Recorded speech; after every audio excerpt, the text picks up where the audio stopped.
So in calm air, a plane flying from the Petty International Airport can reach Cliffs of Insanity Point in 2 hours by following a bearing of north 8.6 degrees east at 97 miles an hour. So the distance between the airport and the cliffs is 194 miles. If the wind is blowing from the southeast at 24 miles per hour, what speed and bearing should the pilot take so that she makes the trip in 2 hours along the original heading? So we want to round the speed to the nearest hundredth of a mile per hour and the angle to the nearest tenth of a degree. So let's draw a picture so we can see what's going on. So we're going to look at north 8.6 degrees east. So I'm going to make a line to represent north and we swing around to the east. 8.6 is pretty small. I'll make it a little bigger so we can see it, but roughly like that. And I'll label that 8.6 degrees. Okay, so that, if the plane's going 97 miles an hour but goes for 2 hours, that's going to be, we're going to write how far that is. That's going to be the length of that vector, 194. Now we've got this wind, and the wind is blowing from the southeast at 24 miles an hour. So if we go to southeast and make a wind blowing, it's blowing like this, and this angle will be 45 degrees because it's when it's from the southeast, it's right through the middle there. And the length of that vector, because it's blowing for 2 hours at 24 miles an hour, is going to be 48. Now what's going to happen is this original vector we drew is the resultant vector. If we need to have the plane head some certain way, so that when you combine that with the wind, you end up getting the original vector. That's the one we wanted. So we're going to express each of these vectors in their component form, and if we add the vector for, we're going to call that P for the plane, we'll call this vector W for the wind, and this vector R for the resultant.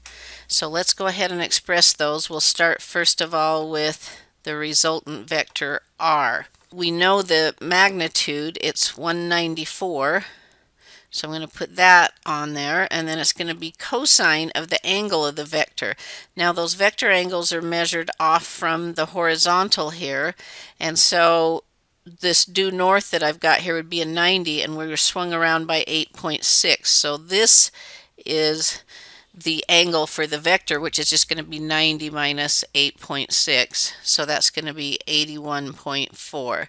And then the second component will be the same thing but with a sign. And 81.4, kind of close to the edge. All right, so that's our resultant. That's the path we want it to follow when we combine whatever the plane is doing. And that's what we don't know, and that's what we want to find out. We'll want to get two components here for what the plane is doing. And let's go ahead and express the wind. So the wind is going to be 48 cosine.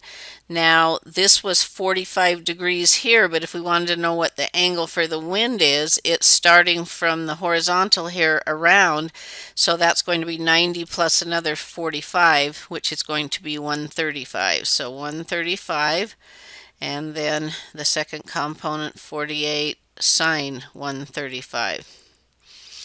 Okay, so if we added P, what the plane's doing, plus how the wind is pushing it, that will give us our resultant vector. And we don't know the P, so to find vector P, we're going to need to take the resultant vector minus the wind vector. So let's go ahead and do that. So that is just going to be 194 cosine, we're doing it component wise, 81.4 minus, well, maybe I'll just write what I'm doing. So I'm doing 194 cosine 81.4 minus 48 cosine 135, and that's my first component. And then the second component will be subtracting the second component. So 194 sine 81.4 minus 48 sine of 135.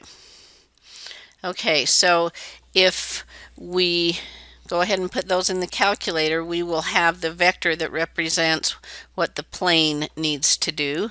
So let's do that.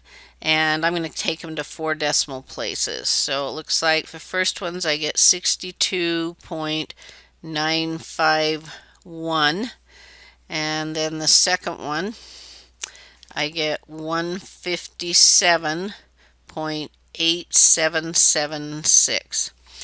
All right, now what was I trying to find out? I was trying to find out the speed and the bearing that the plane should go. All right, so what I need to do now is find the magnitude of this, and that would actually be how far the plane needs to go, and it's got to do that in 2 hours. So then we could divide that by 2 to have the speed of the plane. So I'm going to do 62.951 squared plus 157.8776 squared, and I need to square root that. And then after I get that square rooted, then I need to divide it in half to get the speed. And it said to do the speed to the nearest hundredth, and so I'm going to put that up here. The speed to the nearest hundredth is going to be 84.98 miles per hour. So that was just finding the magnitude of that plane vector.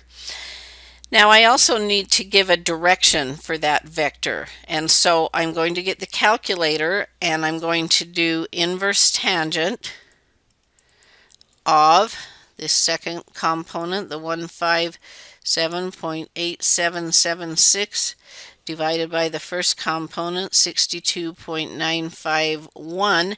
And now thinking about this, I am going to be in quadrant 1, so I can just use the angle that my calculator, making sure it's in degrees, gives me when I do that inverse tangent.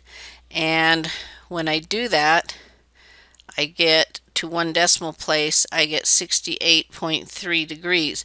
Now that's not what they wanted to know. That is this angle right here for the way the plane needs to head, but we need to give it as a bearing. And so if it's 68.3, what we need to do is we need to give a north and then how far to go this way to the east. And so I'm trying to see, that didn't quite fit. Well, I'm going to write it sideways. North and then east, and we need to figure out what that angle is.